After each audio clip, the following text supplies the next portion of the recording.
오늘 하나님께서 우리에게 주시는 말씀은 창세기 18장 1절에서 15절까지 말씀입니다. 창세기 18장 1절에서 15절까지의 말씀인데요. 우리 9절부터 15절까지 먼저 읽겠습니다. 9절부터 15절입니다. 그들이 아브라함에게 이르되 내 아내 사라가 어디 있느냐? 대답하되 장막에 있나이다. 그가 이르시되 내년 이맘때 내가 반드시 내게로 돌아오리니 내 아내 사라에게 아들이 있으리라 하시니 사라가 그 뒤 장막문에서 들었더라. 아브라함과 사라는 나이가 많아 늙었고 사라에게는 여성의 생리가 끊어졌는지라. 사라가 속으로 웃고 이르되 내가 노쇠하였고 내 주인도 늙었으니 내게 무슨 즐거움이 있으리요. 여호와께서 아브라함에게 이르시되 사라가 왜 웃으며 이르기를 내가 늙었거늘 어떻게 아들을 낳으리요 하느냐. 여호와께 능하지 못한 일이 있겠느냐. 기한이 이를 때에 내가 내게로 돌아오리니 사라에게 아들이 있으리라. 사라가 두려워서 부인하여 이르되 내가 웃지 아니하였나이다. 이르시되 아니라 내가 웃었느니라. 아멘. 할렐루야. 하나님께서 주시는 은혜와 평강이 우리 성도님들 위해 충만하시기를 주님의 이름으로 축원드립니다. 오늘은 예수님이 우리의 허물과 죄를 대신 지시고 십자가에 달려 죽으시고 장사된 지 3일 만에 부활하신 그날을 기억하며 감사하는 부활절, 부활주일입니다. 우리가 부활절을 지키지만요, 성도에게 있어서는 매일 아침 눈 뜨는 그 순간이 부활의 날인 줄 믿습니다. 그래서 성도는 날마다 날로 새로울 뿐만 아니라 하나님의 그 생명으로 충만한 자들인 줄 믿습니다. 오늘 말씀 창세기 18장 1절에서 15절 말씀을 통해 웃음을 바꾸는 자리라는 제목으로 함께 나누도록 하겠습니다. 우리가 창세기 강해를 하는데요. 부활주일이면 부활에 대한 말씀을 증거해야 되지 않는가라는 생각을 제 마음속에 했는데요. 오늘 본문 말씀을 읽어보면 이 아브라함의 이야기 안에 이미 하나님은 부활의 씨앗을 심어 놓으신 것을 발견할 수 있습니다. 우리 성도님들 한번 생각해 보세요. 지금까지 살면서 가장 크게 웃었던 순간은 언제인가 생각해 보세요. 그때 정말 기뻤지. 그래서 나도 모르게 웃음이 꽃이 피어났고 그냥 길 가면서도 노래가 나오고 막 흥겹고 즐거웠지. 그런 때가 언제였을까요? 그런 순간이 있죠. 오래 기다리는 일이 이루어졌을 때나 그리고 사랑하는 사람을 다시 만날 때나 너무 좋아가지고 재밌어서 배꼽을 잡고 웃었던 그 순간이나. 그런데 그 웃음의 순간은 참 찰나인 것 같고요. 우리 인생을 쭉 이렇게 되돌아보면 이렇게 정말 기뻐서 웃었던 순간보다는 냉소적인 웃음. 설마 말이 좋지. 기대가 너무 컸구나 하면서 짓는 쓴 웃음이 우리 안에 더 많이 있는 것 같습니다.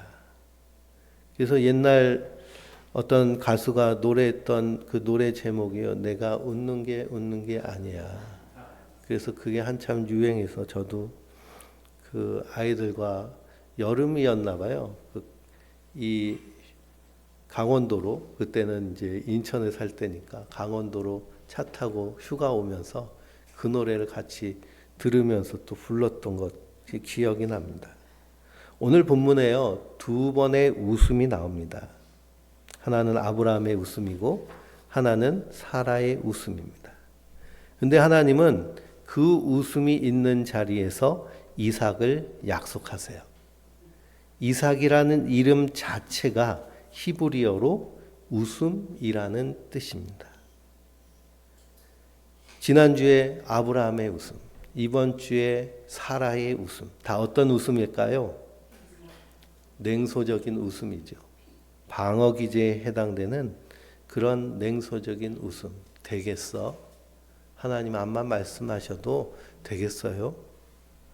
그런데 그 자리가 진짜 기쁨의 웃음이 터지는 자리로 변화되는 것을 오늘 말씀을 통해 발견할 수 있습니다.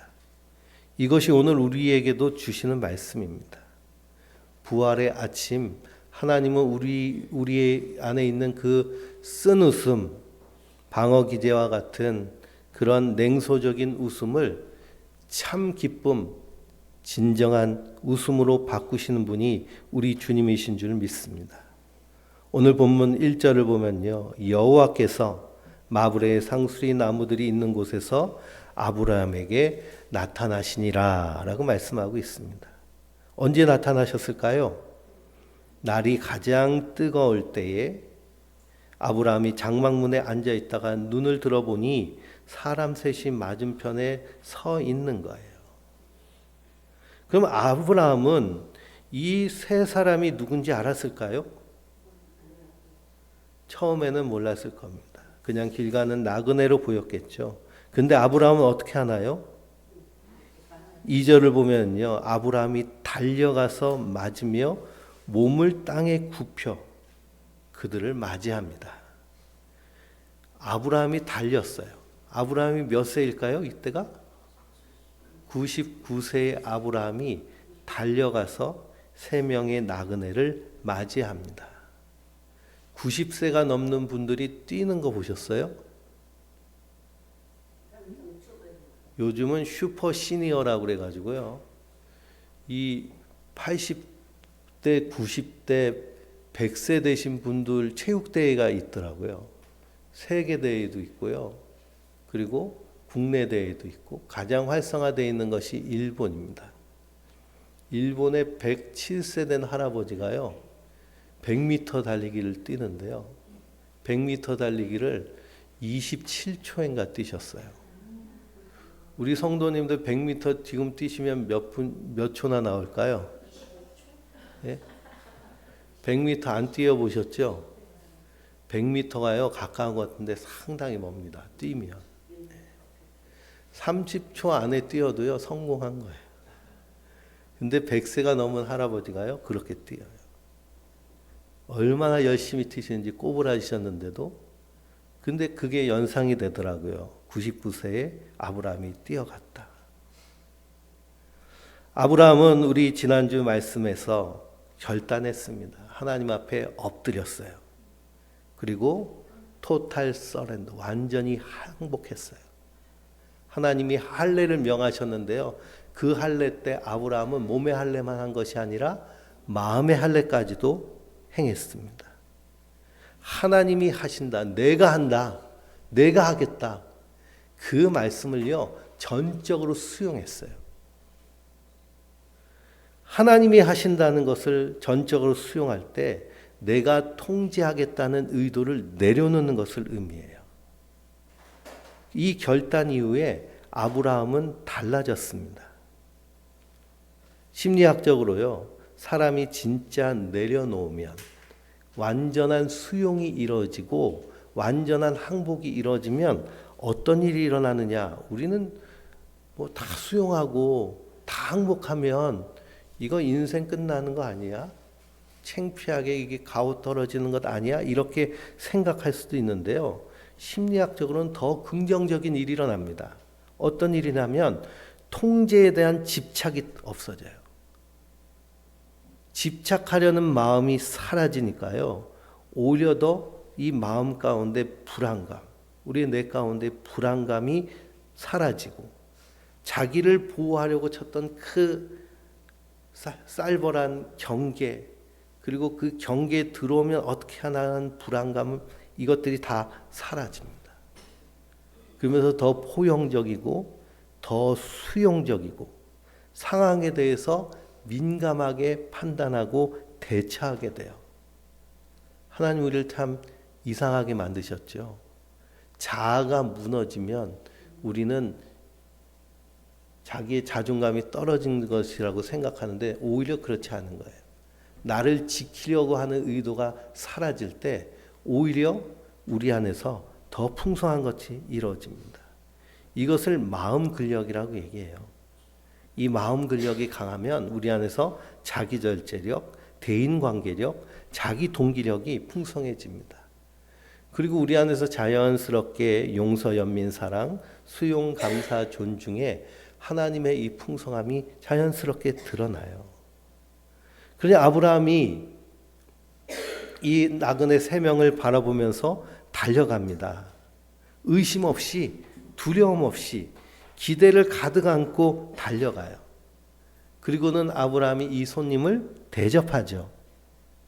어떻게 대접하는지 3절 한번 볼까요? 이르되 내 주여 내가 주께 은혜를 입었사오면 원하건대 종을 떠나 지나가지 마옵소서. 그리고 4절 보면 발을 씻으시고 나무 아래 쉬소서. 5절에 보면 종이 대접하겠습니다. 그러면서 6절에 급히 장막으로 가서 사라를 막 이렇게 다독이죠. 고운 가루 3스아를 가져다가 반죽해서 떡을 만들고 7절을 보면 또 뭐도 잡아요? 송아지로 잡고 8절에 보면 젖과 우유와 요리한 송아지를 가져다가 극진하게 대접을 합니다. 아니 나그네 3명이 왔는데 이렇게 극진하게 대접할 일일까요? 이렇게 대접하는 이유는 뭘까요? 최선을 다해서 지금 대접하려고 음식을 차려놓고 환대를 하고 있습니다. 아브라함은요 그냥 나그네를 대접한 게 아니에요. 누굴 대접했을까요? 하나님을 대접하는 거예요. 1절에 뭐라고 되어 있어요? 여호와께서 나타나시느니라. 여호와께서 나타나시는데 어떤 모양으로 나타나셨어요? 세 사람의 나그네의 모양으로 나타나셨어요. 이것을 하나님의 현현이라고 우리가 멜기세덱에 대해서 말씀드릴 때 말씀드렸습니다. 하나님의 모습이 이렇게 우리에게 나타났어요. 현현이라는 것은 볼 수 없는 것이 나타나는 것을 현현이라고 그래요. 하나님 우리가 눈으로 볼 수 있는 분이 아니신데 사람의 모습으로 나타나신 거예요. 우리에게 나타나신 그분이 누구실까요? 예수님이세요. 근데 하나님은 세 사람의 모습으로 나타나셨습니다.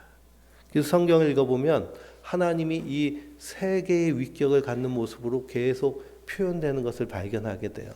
그래서 우리가 그 후에 교리적으로 삼위일체의 하나님이라는 교리를 성립했습니다. 근데 아브라함은요, 이 3명의 나그네가 하나님인 것을 알았어요. 그런데 우리가 뇌를 사람들이 연구하면서 거울신경이라는 걸 발견했습니다. 거울신경.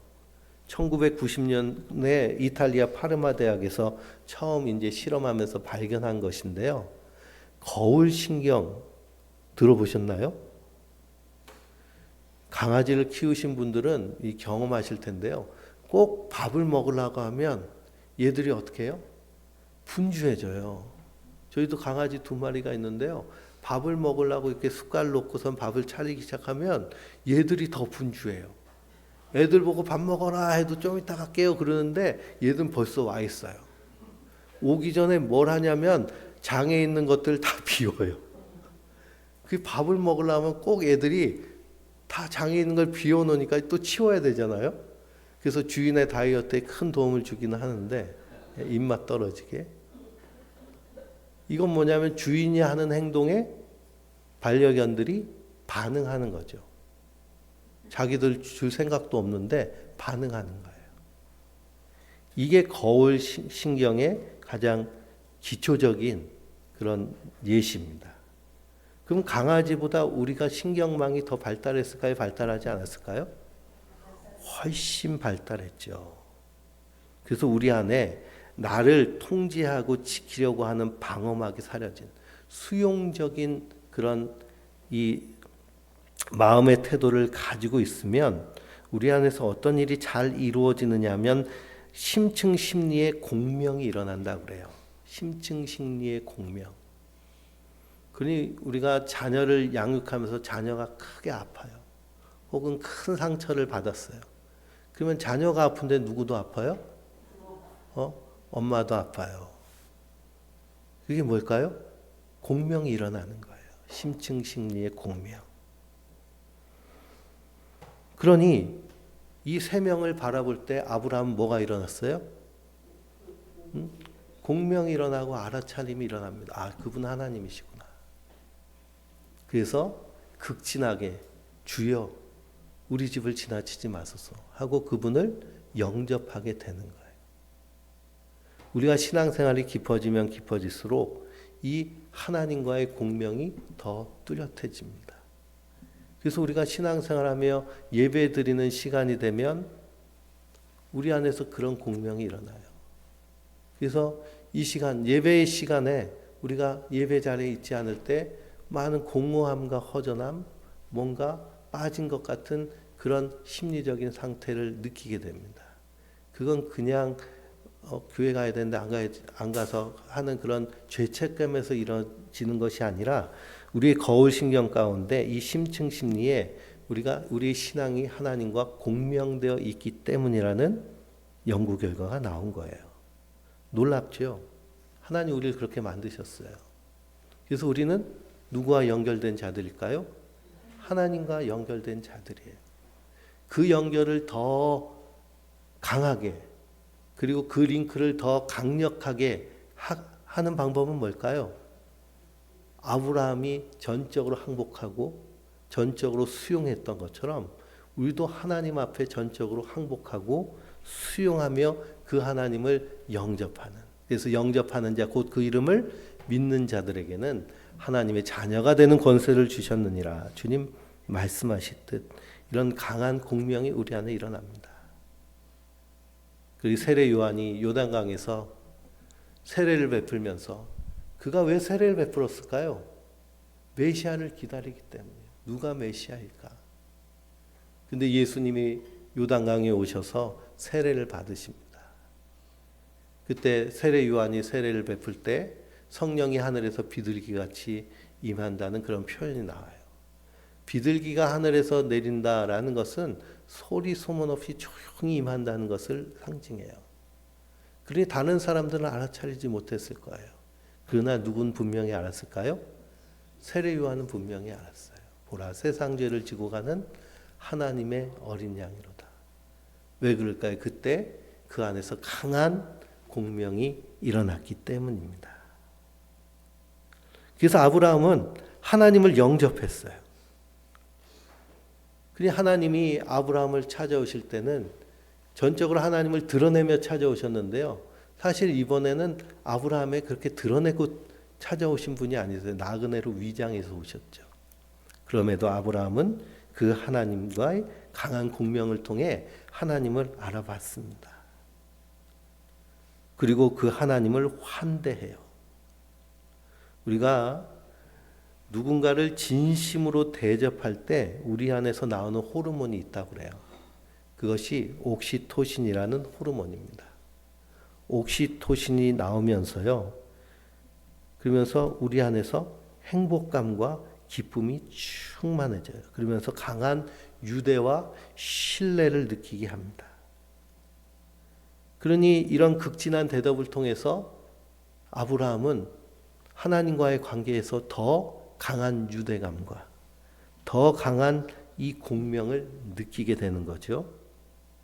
아브라함은 이 나그네를 대접하는 것이 단지 예의 바른 행동이 아니에요. 자신의 전부를 내어드리는 경배의 행위입니다. 예배드리는 것이죠. 4절을 보면 아브라함은 이분들을 뭐라고 불렀어요? 주여 그랬습니다. 히브리어로는 아도나이, 하나님. 그러니 아브라함을 방문하신 그 하나님을 아브라함은 한눈에 알아본 거예요. 근데 여기서 우리가 부활주일과 연결되는 정말 놀라운 포인트가 있는데요. 부활하신 예수님이 부활하셨을 때 제자들은 다 어떻게 하고 있었을까요? 실망하고 낙심해서 뚜벅뚜벅 자기가 살던 고향집으로 돌아가고 있었습니다. 누가복음 24장을 보면 부활하신 예수님이 엠마오로 가고 있는 두 제자 곁에서 나그네와처럼 같이 동행하세요. 근데 그들이 너무 슬퍼하는 거예요. 그래서 왜 이렇게 슬퍼하니? 그랬더니 이 두 제자가 오히려 되묻습니다. 당신은 예루살렘에서 일어난 이 비극을 들어보지 못했습니까? 바리새인과 제사장들이 하나님의 선지자를 죽였습니다. 그때 예수님께서 그들에게 말씀하세요. 인자가 고난당하는 것이 마땅하지 아니하냐. 성경에 이미 기록되어 있지 아니하냐. 그러면서 구약의 이야기를 쭉 풀어주시면서 그들과 함께 동행하시고 그들과 함께 식사하시고 그 두 제자에게 말씀을 풀어주세요. 그때 그들의 마음이 뜨거워져요. 그러면서 그리스도와 함께 공명이 일어나요. 그때 비로소 눈이 밝아져서 그분이 부활하신 예수님이라는 것을 깨닫게 돼요.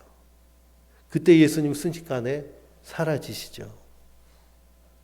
그러니 창세기 18장에 이 아브라함이 느꼈던 공명을 예수님 때에 이 슬픔에 빠진 두 제자들이 부활하신 예수를 만나며 다시 누리는 거예요.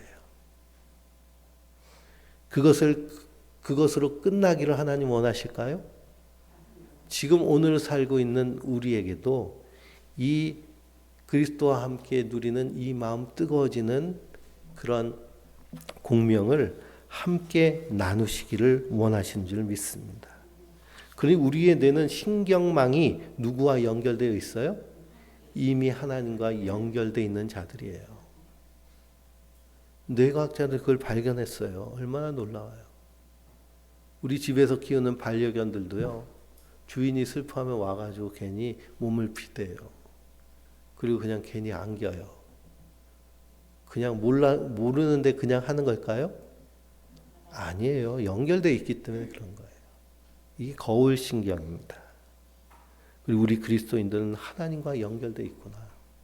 그 연결망을 더 굳건하고 강하게 하는 것은 무엇이냐? 아브라함이 이 하나님을 극진히 영접했던 것처럼 우리도 영접하는 자로 이 땅에서 날마다 주님과 동행하는 자로 살아내야 될 줄 믿습니다. 그 일을 위해서 주님께서 십자가에서 우리 허물과 죄를 대신 지시고 죽으셨을 뿐 아니라 3일 만에 부활하신 줄 믿습니다. 요한계시록을 보면 볼지어다 내가 문 밖에서 두드리노니 누구든지 내 음성을 듣고 문을 열면 내가 들어가 그로 더불어 먹고 그는 나와 더불어 살리라. 이것이 주님과 함께하는 놀라운 일입니다. 그래서 우리는 이 하나님의 우리에게 하시는 말씀을 굳게 붙잡아야겠죠. 오늘 이 세 명의 나그네로 모습을 갖고 오신 하나님께서 아브라함을 찾아온 이유는 아브라함을 보러 오셨을까요? 사실은 아브라함 보러 오신 게 아니에요. 아브라함은 이미 연결되어 있는 자이기 때문에. 누구를 만나러 오셨을까요? 사라를 만나러 오셨어요. 그래서 9절 보면 그들이 아브라함에게 이르시되 내 아내 사라가 어디 있느냐? 대답하되 장막에 있나이다 라고 얘기합니다. 사라가 어디 있니? 사라를 찾아요. 아브라함의 온 것 같은데 사실은 이 하나님 사라를 만나러 오신 겁니다. 10절에 보면 그가 이르시되 내가 반드시 내게로 돌아오리니 내 아내 사라에게 아들이 있으리라 하시니 사라가 그 뒤 장막문에서 또 들어요. 근데 사라의 반응은 어떨까요? 사라의 반응은요 시큰둥해요. 왜냐하면 성경에도 기록되어 있어요. 11절에 뭐라고 그래요? 아브라함과 사라는 나이가 많아 늙었고 사라에게는 여성의 생리가 끊어졌는지라. 그래서 성경의 상황을 설명하죠. 아브라함은 99세, 사라는 89세. 그리고 여성의 기능이 끊어진 그런 오래된 여성. 이 상황에서 아들을 낳을 것이다 라는 소리를 들은 거예요. 그러니 12절 보면 사라가 속으로 웃죠. 이르되 내가 노쇠하였고 내 주인도 늙었으니 내가 무슨 즐거움이 있으리요 그럽니다. 그럼 속으로 웃어요. 소리내서 웃는 것도 아니고 마음속으로 몰래 웃습니다. 우리가 이 사라의 웃음을 우리가 대충 짐작할 수 있죠. 사라가 못돼서 웃는 게 아니에요. 너무 많이 기다렸는데 이제는 더 이상 희망 품는 것 자체도 두려워서 웃는 방어 기제입니다. 그래서 사라는 아브라함에게 하가를 줘가지고 이스마엘을 낳게 하잖아요. 그때 이 사라의 마음 가운데 있는 마음의 상태는 어떨까요? 내가 부족해서, 내가 못나서. 그 죄책감과 수치심이 사라의 내면에 쌓여 있습니다. 지금도 그렇지만 고대 사회에서 여성이 아이를 갖지 못한다는 것처럼 치명적인 그런 상처와 아픔은 없을 건데요. 근데 이런 상황에서 또다시 아들 낳을 것이다 라는 말을 들었어요. 그러니까 뭔가 저항이 일어날 수밖에 없죠. 우리가 긍정적 내면 소통 말씀을 나누면서 수용에 대한 말씀을 할 때 우리가 수용이란 것은 싸우기를 그치는 것, 더 이상 일어난 일과 싸우지 않는 것을 수용이라고 정의를 내려드렸는데요. 싸우기를 그칠 때 사실은 변화가 일어납니다. 근데 사라는 난 이제 끝났어 그러면서도 그 마음속에서는 계속 지금 뭐 하고 있어요? 싸우고 있어요. 나는 늙었어. 나는 불가능해. 나는 안 돼. 왜냐하면 이 현실을 받아들이는 것이 합리적이라고 교육받고 또 그렇게 받아들이는 게 덜 아프거든요. 괜히 이거 말도 안 되는 소리 듣고 희망 품었다가 희망 고문이라 그러죠. 고문당하는 같은 그런 마음이 들고 또 시간이 되면 또 무너지고 하는 것이 두렵기 때문에 그렇습니다. 근데 이런 패턴을요, 부정성 편향이라고 뇌과학에서는 얘기해요. 우리 뇌는 부정적인 것에 더 강하게 반응하도록 만들어졌습니다. 왜냐하면 위험한 데서 살아남는 데는 긍정적으로 생각하는 것보다 부정적으로 생각하는 게 더 이익이라고 우리가 과거에서부터 쭉 교육받고 경험했기 때문에 우리의 이 뇌세포 안에 각인되어 있는 거예요. 그래서 그 속담 가운데도 돌다리도 두드려 보라는 속담이 있잖아요. 그렇죠? 다 알죠. 그러니까 항상 조심조심을 강조하다 보니까 불안이 계속 지속됩니다. 아기가 태어나서 아기가 이제 걸음마 기어다니기 시작하면 엄마 아빠가 제일 많이 하는 얘기가 뭐예요? 애비 떼찌 지지지지 안 돼 위험해.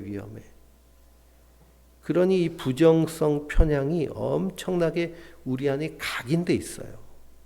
왜냐? 살아남는 데는 부정적으로 생각하는 것이 더 유익이라고 고대에서부터 계속해서 반복돼 왔기 때문입니다.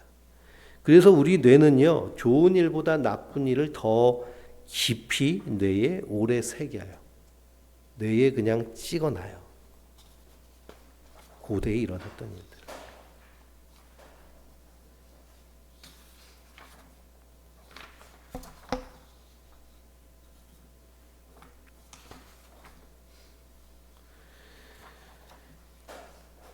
그래서 이 사라는 이 긴 기다림 속에서 이 상처, 실망이 뇌에 깊이 새겨진 거죠. 그리고 우리도 점점 그냥 살다 보면 나도 모르게 내가 계속 부정적이어진다는 걸 느껴지시는 분들 계신가요? 계속 부정적이어져요. 그냥 가만히 놔두면.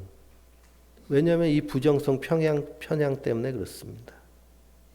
그래서 하나님의 약속조차도 뇌가 거부해요. 에휴, 나한테 이런 일이 일어나겠어? 사람만의 이야기가 아니죠. 그러니 에이, 그게 나한테 되겠어. 다른 사람 얘기지. 내가 웃는 게 아니야. 하는 반응이 우리 안에 일어납니다. 그런데 하나님이 13절에 뭐라고 하시나요? 같이 읽어볼까요? 여호와께서 아브라함에게 이르시되 사라가 왜 웃으며 이르기를 내가 늙었거늘 어떻게 아들을 낳으리려 하느냐 하십니다. 하나님 아셨어요. 하나님 아시죠? 이 마음속에 있는 이 불신의 웃음을 아무에게도 말하지 않는 이 텐트 안에서 혼자 속으로 웃은 그것을 하나님 왜 웃냐 물으세요. 이 말씀은 책망이 아닙니다. 하나님은 사라를 잘 알고 계세요. 사라의 상처도, 사라의 두려움도, 사라의 오랜 기다림도 알면서 그럼에도 불구하고 사라를 찾아오신 거예요.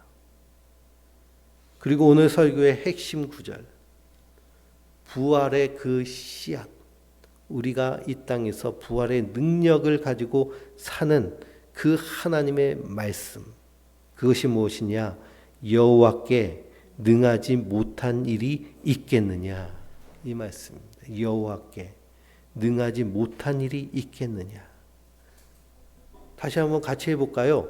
여호와께 능하지 못한 일이 있겠느냐? 그 밑에 조그맣게 히브리어로 써놨잖아요. 하이파라 메 야훼 디 바르. 직역하면 여호와께서 야훼께 놀라운 일이 뭐 어렵겠니? 이 질문은 단순한 수사학적 질문이 아니에요. 선언이에요. 하나님께는 불가능이 없습니다. 그런데 하나님이 이렇게 말씀하실 때 우리의 뇌는요, 좀 다르게 반응해요. 우리 뇌는요, 질문에 더 강하게 반응합니다. 서술형으로 말하는 것보다 질문에 더 강하게 반응해요. 하나님은 전능하시다 라고 말하면 뇌는 그냥 정보로 받아들인다고 그래요. 그런데 여호와께 능하지 못한 일이 있겠느냐라고 물으면 뇌는 그 질문에 답을 찾기 시작해요. 그러면 여호와께 능하지 못한 일이 있겠습니까? 여기 답은 뭘까요? 없죠. 하나님은 무슨 일을 하셨어요? 우주를 창조하시고 또 이 세상 모든 피조물을 설계하시고 창조하시고 나를 만드신 분이신데요. 여호와께 능하지 못한 일이 있겠느냐라는 말에 우리 뇌는 답을 찾기 시작하죠. 이것을 인지치료에서는 인지재구성이라고 얘기해요. 인지재구성, 신경회로를 새로 설계하는 거예요. 로마서 12장 2절에 사도 바울은 이것을 뭐라고 말씀하시냐, 마음을 새롭게 하여라는 표현을 쓰세요. 마음을 새롭게 한다는 것은 내 뇌의 신경회로를 재구성하는 겁니다. 그럼 그게 가능할까요? 그게 가능할까요? 우리의 신경회로를 재구성하는 게 가능할까요? 제가 가능하니까 말씀드리는 거잖아요. 이걸 신경가소성이라고 그러잖아요. 그러니 80세 할머니도요, 평생 피아노 한번 안 치다가 피아노 배우기 시작하면 계속 하루에 1시간씩이라도 계속 연습하면 나중에 어떻게 될까요? 피아노를 쳐요. 물론 어린아이들은 뇌에 이렇게 가소성, 회로를 설계하는 게 더 빠르겠죠. 아직 다 굳어지지 않았으니까. 그래도 우리는 충분히 그렇게 가능하게 하나님 그렇게 만드셨습니다. 그래서 뇌경색이 일어나가지고요, 이 운동신경을 담당하는 뇌가 이렇게 죽었어요. 그래서 반쪽이 마비가 됐어요. 그러면 이제 평생 반신불수로만 살까요? 그럼 어떻게 해야 돼요? 재활 운동을 하잖아요. 근데 그 부분에 뇌가 세포가 죽었는데 어떻게 재활이 돼요? 그 옆에 있는 세포들이요, 얘 죽은 애들이 했던 거를 배워요. 공부해가지고 움직이기 시작해요. 그걸 딥러닝이라고 그러죠. 그러니 요즘 우리가 뭐 자율주행하는 전기차들, AI들 다 어떻게 하냐, 공부시켜가지고 얘를 키운 거예요. 공부시켜서. 그러니 핸드폰에 제미나이 하나씩 있잖아요. 그렇죠? 그 얘도 내가 계속 공부시켜야 얘가 똑똑해지는 것이죠. 공부 안 시키면 그냥 좀 멍청해져요. 하나님 우리를 그렇게 만드셨습니다. 이게 마음이 새롭게 함과 동일한 같이 나가는 것인데요. 그러니 믿음의 질문을 통해서 나의 그 신경망을 흔드는 거예요. 나는 이제 끝났어. 나는 종쳤어. 인생 끝이야. 이렇게 나에게 얘기할 때 우리의 신경망은 어떻게 반응하느냐 하면 나는 끝났어 하는 순간 편도체가 반응을 합니다. 그러면서 편도체가 반응을 할 때 시상하부에서 이 호르몬이 나와요. 코르티솔하고 아드레날린. 그러면서 몸이 경직되고 회피되고 그걸 계속 반추해요. 그러면 어떻게 될까요? 예? 가속 노화가 되겠죠. 세포는 빨리 노화가 되고 면역력은 쭉쭉 떨어지고 그러면서 이 부정적인 것에 완전히 사로잡혀 버립니다. 근데 이걸 바꿔요. 정말 끝났어? 끝나긴 끝난 거야? 그러면 어떻게 될까요? 편도체가 먼저 반응하는 것이 아니라 이 질문에 대해 답을 찾기 위해서 우리의 이 대뇌인 전전두피질이 활성화돼요. 그러면 그 질문 가운데 끝나긴 뭘 끝나. 아직도 한참 남았는데. 그러면서 편도체가 조절이 되고 그러면서 우리에게 이렇게 유연성과 성장과 긍정적인 호르몬이 나오는 시스템이 됩니다. 그러면 우리가 우리의 신경망을 어떻게 해야 될까요? 자꾸 바꿔나가야죠. 그렇죠? 그래서 죽음으로 가는 것이 아니라 생명으로 우리를 이끌어 가야 됩니다. 그 일을 누가 하셨어요? 하나님의 사라에게, 하나님의 아브라함에게, 또 하나님이 우리에게 하신 줄 믿습니다. 성경을 보면 하나님께서 이렇게 일하시는 흔적들을 많이 발견할 수 있어요. 예수님이 태어나실 때 마리아를 통해 태어나셨죠. 천사 가브리엘이 마리아에게 나타나서 수태고지를 하십니다. 너는 임신하여 아들을 낳으리니 그 이름을 예수라 하라. 그러면 마리아의 나이가요, 중학생쯤 된 나이예요. 한 번도 남자를 만나보지도 못한 그냥 약혼자가 있다는 것만 아는 마리아에게 천사가 나타나서 너 아들 낳을 건데 이름을 예수라고 불러? 그 마리아가 깜짝 놀라죠. 나는 남자를 알지 못하니 어찌 이 일이 있습니까? 사라의 물음과 비슷하죠. 그때 가브리엘이 뭐라고 얘기하냐? 누가복음 1장 37절에 하나님의 모든 말씀에 능하지 못함이 있겠느냐? 하나님이 하신다는 거예요. 하나님에게는 어떤 말씀도 불가능한 것이 없죠. 창세기 18장 14절과 동일하게 수천 년의 간격을 주고 이 말씀이 반복이 됩니다. 사라에게, 마리아에게. 예수님의 이야기는 어떻게 끝나나요? 십자가에서 죽으셔서 끝, the end 하고서는 그 영화 스크린에 자막 올라가듯이 그렇게 올라오면서 끝나나요? 그렇지 않죠. 사흘 만에 다시 살아나시는 겁니다.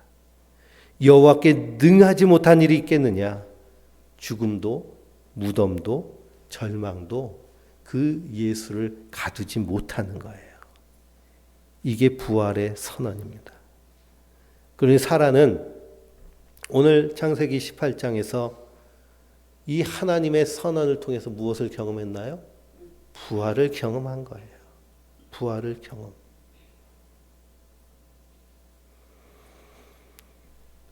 그 당시에는 믿지 못해서 하나님이 그에게 너 웃었지? 그랬더니 안 웃었어요 하고 계속 안 웃었어요. 자기를 회피합니다. 끝까지 부인하려고 하죠. 부인하려고 하는 마음은 뭘까요? 괜찮아, 괜찮아, 괜찮아. 나 괜찮아. 괜찮아요?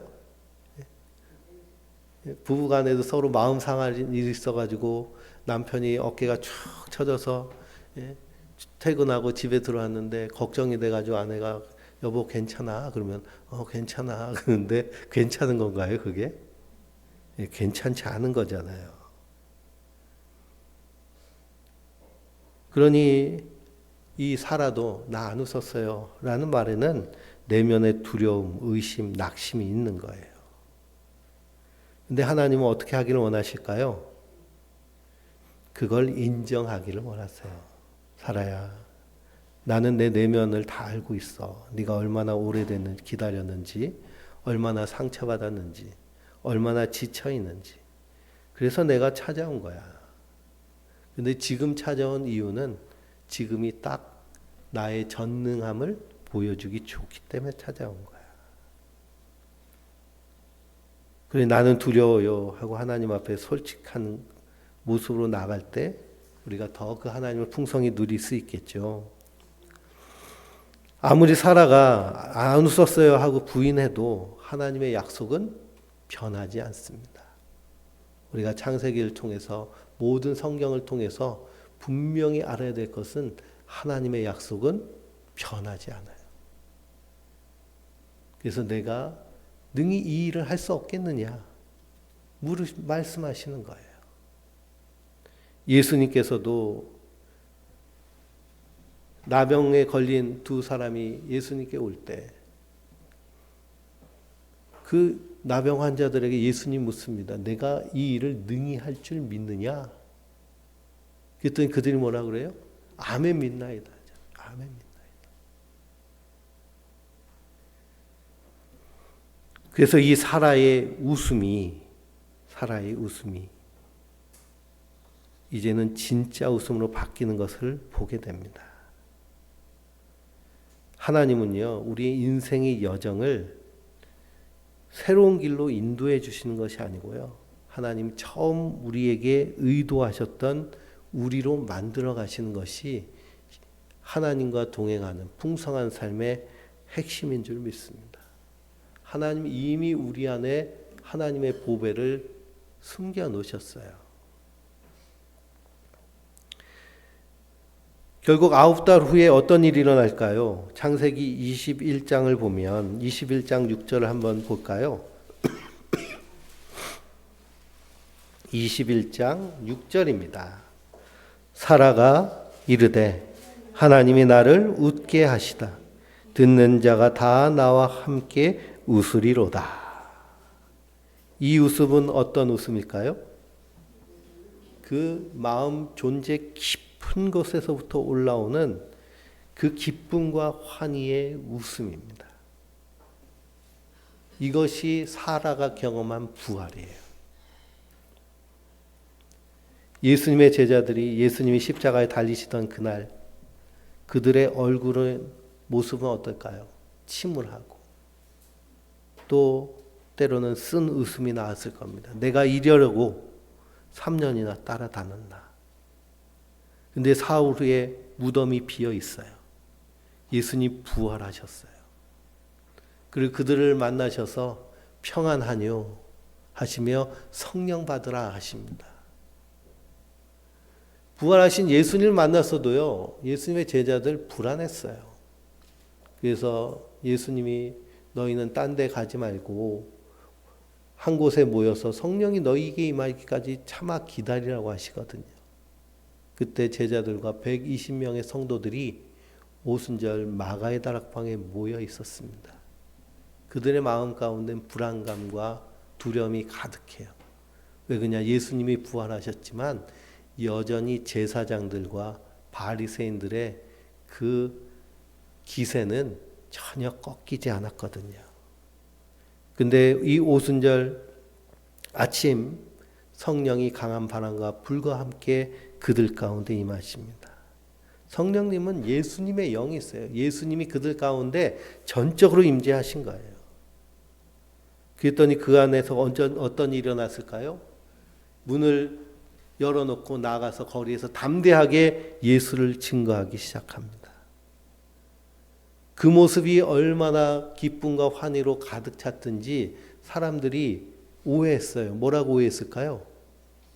술 취했나? 저 사람들 왜 저렇게 신나서 얼굴이 그냥 불구죽죽한데? 새술에 취했나 보다라고 얘기해요. 왜냐? 기쁨으로 충만하기 때문에. 이것이 부활의 소망과 기쁨 가운데 넘치는 인생의 모습인 줄 믿습니다. 근데 하나님은요, 사라만, 마리아만, 그 제자들만 이 기쁨과 환희로 살기를 원하실까요? 아니죠. 지금을 살고 있는 우리도 그 풍성한 삶을 누리기를 원하십니다. 그러니 우리는 날마다 우리를 향해서 하나님의 음성으로 물어봐야 돼요.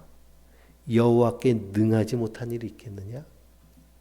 정말 끝났어? 나는 망했어? 항상 질문하세요. 그래서 우리 안에 있는 냉소를 기쁨으로 바꾸길 원하십니다. 예수님의 공생에는 그것으로 가득 차 있어요. 예수님이 가장 처음 행하신 기적이 가나 혼인잔치에 물을 변하여 포도주를 만드신 기적이잖아요. 잔치의 자리인 그 결혼식장에 그 기쁨을 줄 수 있는 포도주가 똑 떨어져 버렸어요.